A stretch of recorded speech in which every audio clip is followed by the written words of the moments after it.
Hi everyone, I'm Robert Spurway, Managing Director and CEO at GrainCorp, and I'm joined by Ian Morrison, our CFO.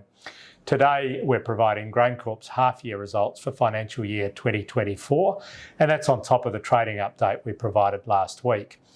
Ian, underlying EBITDA of 164 million, and importantly, a really strong balance sheet at 495 million. We'll get back to the balance sheet in a moment, but I do just want to talk about some of the drivers behind that result.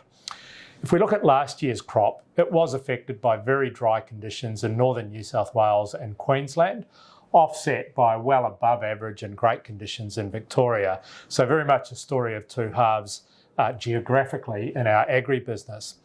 More broadly, across our GrainCorp Nutrition and Energy division, some real records and highlights in the half. Yeah, Robert. So starting off with our oilseed crush business, we achieved a record half-year crush of 282,000 tonnes. And that's really pleasing after a few years of continued operational improvements and growth in that overall volume. Also pleasing to see in our agri-energy platform growth in our feedstock sales volumes of 15%. That includes used cooking oil and tallow.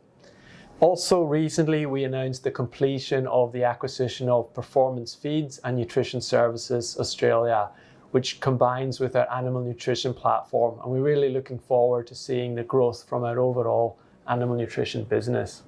So I think some demonstration of real resilience in the business despite some of the challenging margin environment we're seeing as a result of the conditions through last year.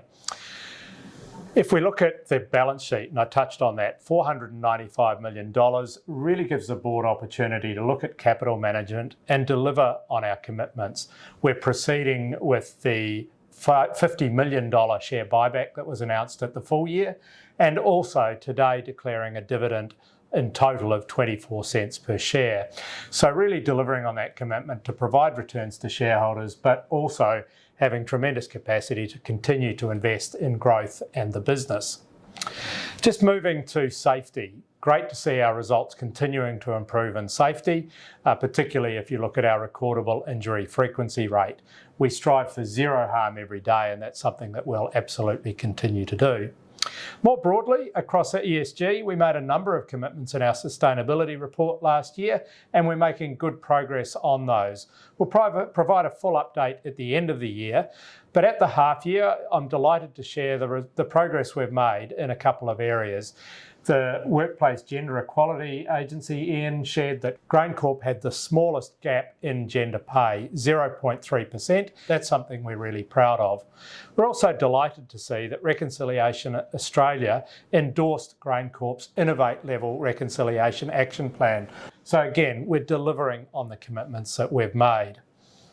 If I look now to the outlook and just provide some commentary on the announcement we made last week, we have seen tougher trading environment in terms of the margins as a result of the conditions from the crop last year.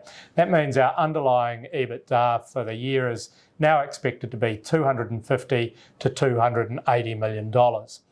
Encouragingly though, as growers are out there planting at the moment, subsoil moisture conditions look really good across most of East Coast Australia.